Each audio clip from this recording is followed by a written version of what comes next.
Budget অন্তর্ভুক্তিমূলক উন্নয়ন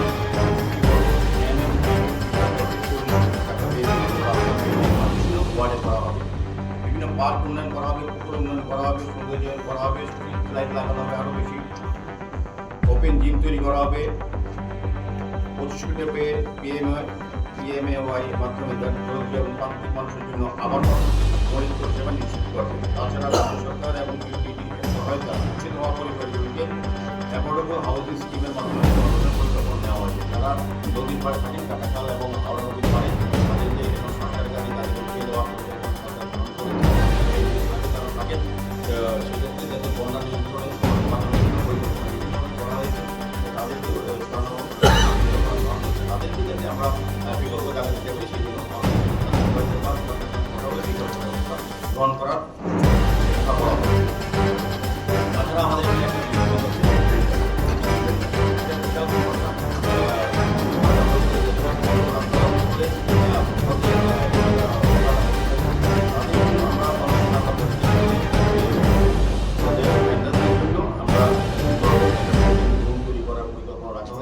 যাতে ওই গরিব অংশের মানুষরা যাতে, যেহেতু আমাদের সরকার গরিব কল্যাণে কাজ করেন এবং মানবিক সরকার, সেক্ষেত্রে আমরা ওই গরিব অংশের মানুষদের কিছু জায়গা তৈরি করে বেনিফিট করে তাদেরকে ব্যবসা করার সুযোগ দেওয়া হবে, যাতে যানজট নিয়ন্ত্রণে নির্দিষ্ট জায়গায় বিভিন্ন জায়গায় পার্কিং জোন করা হবে। আগরতলা শহরে যানজট একটা বিশাল বিষয়, তো সেক্ষেত্রে আগরতলা পুরনো শহর, কিন্তু প্রয়োজনে এখন প্রচুর সংখ্যক মানুষ আসে আগরতলাতে, স্বাস্থ্য বলুন, শিক্ষা বলুন, পর্যটন বলুন এবং ব্যবসা বলুন, সব দিকে কিন্তু আগরতলা উন্নত হয়েছে। সেক্ষেত্রে বিভিন্ন প্রান্ত থেকে মানুষ এখন আগরতলাতে ব্যবহার করে বিভিন্ন কাজে।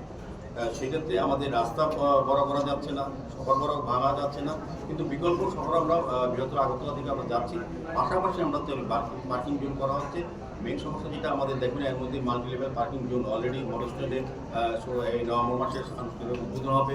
সেখানে 288টি গাড়ি থাকবে। আমাদের হাওড়া ডেভেলপমেন্ট ওয়ার্কে চলছে, এখানে 100টা গাড়ি রাখার পার্কিং ব্যবস্থা হচ্ছে। আমি যতটা জানি মাননীয় মুখ্যমন্ত্রী বলেছেন যে টিআরটিসি সংলগ্ন যে জায়গাটা আছে, টিআরটিসি সংলগ্ন জায়গাটা, সেখানেও এই ধরনের পার্কিং জোন করা হবে, বড় ব্যবস্থাপনা করা হচ্ছে। স্বাভাবিকভাবে যানজট মুক্ত শহর তৈরি করা